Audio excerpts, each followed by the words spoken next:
Hello दोस्तों, welcome back to my channel smart academy. तो मेरे प्यारे बच्चों, आज का वीडियो बहुत ही ज्यादा इंपॉर्टेंट होने वाला है क्योंकि इस वीडियो में बताने वाले हैं गोस्वामी तुलसीदास जी का जीवन परिचय। बहुत अच्छे से बताने वाले हैं, तो इस वीडियो को पूरा अंत तक देखिएगा। और अगर बोर्ड एग्जाम में आप बैठने वाले हो, यानी कि 22 फरवरी को बोर्ड एग्जाम देने वाले हो, तो आपके लिए बहुत ही ज्यादा इंपॉर्टेंट होने वाला है क्योंकि उस पेपर में गोस्वामी तुलसीदास जी का जीवन परिचय लिखने को आता है।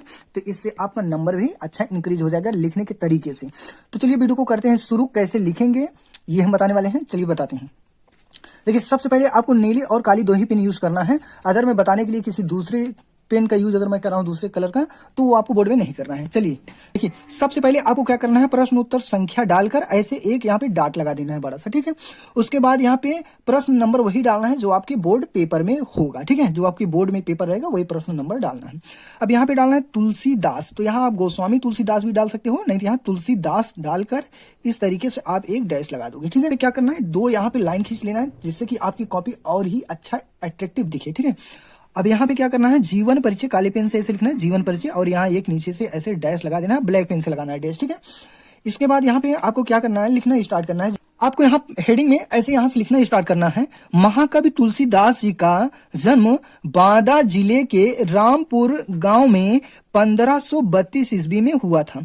तो यानी कि बांदा जिले के रामपुर गांव में 1532 ईस्वी को हुआ था। कब हुआ था, 1532 ईस्वी को हुआ था। इनके पिता का नाम आत्माराम दुबे था। इनके पिता का क्या नाम था, आत्माराम दुबे, और इनकी माता का नाम हुलसी था। देखिए, बहुत सारे विद्वानों का ये आपस में एक कंफ्यूजन रहता है कि इनके जन्म तारीख और इनके जन्म स्थान को लेकर। तो लेकिन ज्यादातर किताबों में यही पाया जाता, बांदा जिले और रामपुर गांव में 1532 ईस्वी में हुआ था।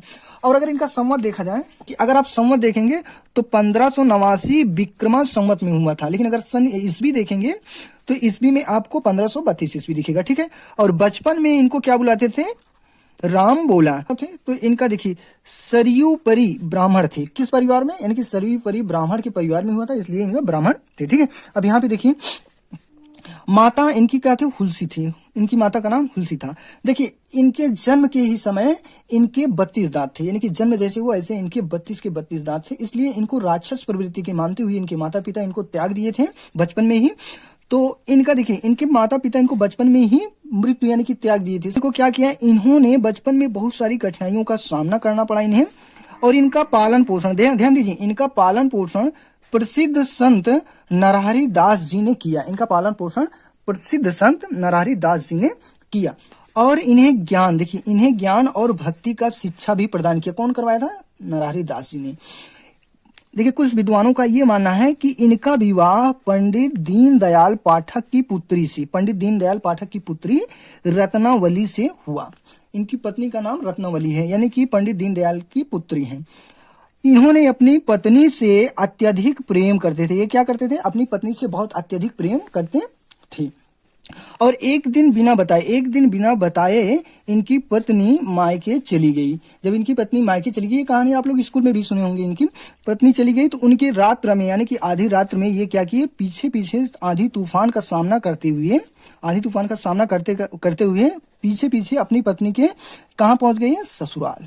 मतलब इनकी पत्नी पहले चली गई थी, तो आधी रात में इन्होंने क्या किया, आधी तूफान का सामना करते हुए पीछे पीछे पहुंच गए। एक भी दिन नहीं बीता था। अब वहां पहुंचते ही क्या की, अपनी पत्नी से बेइज्जती, यानी कि बेइज्जती ऐसे हुई कि उन्होंने कहा कि अभी ज्यादा समय हुआ आ गए यहाँ, तो कुछ ऐसे ही बोला होगा। उस बात से उनको इतना ज्यादा ठेस लगा कि वो वहीं से राम भक्ति हृदय में जागृत हुई, उनके हृदय में राम भक्ति जागृत हो उठी। तभी तुलसीदास जी ने अनेक तीर्थ स्थलों का भ्रमण किया। ये भी पता है कि तुलसीदास जी अनेक तीर्थ स्थलों का भ्रमण करना वहीं से प्रारंभ कर दिए, ठीक है। अगर इस तरीके से आप लिखते हो तो आपको अच्छा नंबर मिलेगा। इन्होंने अपनी सर्वश्रेष्ठ रचना, इनकी सर्वश्रेष्ठ रचना कौन है, महाकाव्य, सर्वश्रेष्ठ महाकाव्य, सॉरी रचना नहीं है, महाकाव्य है। महाकाव्य, इनकी सर्वश्रेष्ठ महाकाव्य क्या है, रामचरितमानस, ठीक है। रामचरितमानस सर्वश्रेष्ठ इनकी महाकाव्य है। इस काव्य को देखिए, इन्होंने बहुत सारी काव्य लिखे हैं, इसकी रचना की। उसके बाद इनका देहांत 1623 ईस्वी काशी में हुआ। कब हुआ, 1623 ईस्वी को काशी में इनका निधन हो गया, यानी कि मृत्यु हो गई। अब इतना लिखने के बाद इनकी रचनाएं और इनकी भाषा कैसे लिखेंगे, देखिए यहाँ पे आपको इस तरीके से डाल देना है रचनाएं, ठीक है, ब्लैक पेन से लिखना है, ठीक है। रचनाएं डालकर यहाँ लिखना है महाकवि तुलसीदास जी या गोस्वामी तुलसीदास जी, आप यहाँ लिख सकते हो महाकवि तुलसीदास जी की प्रमुख रचनाएं। अब प्रमुख रचनाएं में कौन कौन सी हैं? रामलला। वैसे इनकी प्रमुख रचनाएं 12 हैं, लेकिन इसमें अगर जैसे आपको पूरा ना याद रहे, 4 5 6 याद है, तो आप 12 ना लिखकर ऐसे लिखिएगा रचनाएं।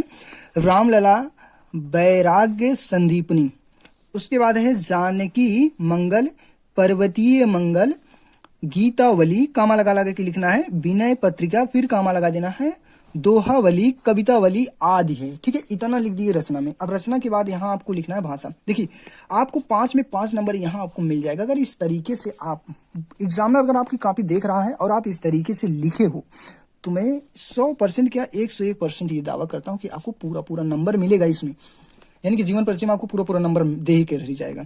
तो देखिए अगला यहाँ पे डालना है भाषा शैली। लास्ट में आपको भाषा शैली डालना, ठीक है। कोई भी लेखक या कभी आप लिख रहे हो उनका जीवन परिचय, तो लास्ट में इसको डालना और इसके पहले आप उनका रचनाएं डाल देना, ठीक है। बहुत ज्यादा वो नहीं करना साहित्य की ये वो कहानी दुनिया भर का, ये नहीं, सीधे रचना लिखो और भाषा लिखो, उनका जीवन परिचय पहले लिख दो, बस इतना सा करना है।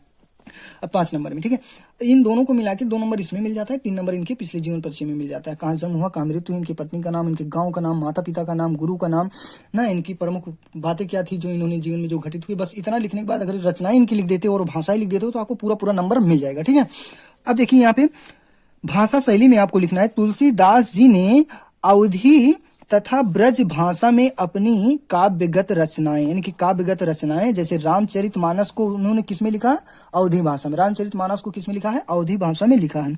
और शेष अन्य, ठीक है, और शेष अन्य रचनाएं ब्रज भाषा में लिखा है। किसमें? ब्रज भाषा में लिखा है। तो इनकी 2 भाषाएं थी बोलने और लिखने की, एक ब्रज और एक अवधी और एक ब्रज भाषा, ठीक है। इतना ही आपको इस तरीके से लिखना है। तो आप लोग वीडियो कैसी लगी आप लोग कमेंट करके जरूर बताइएगा और वीडियो को लाइक कर दीजिए। चैनल पे अगर नए हो तो चैनल को सब्सक्राइब कर लीजिए मेरे प्यारे दोस्त।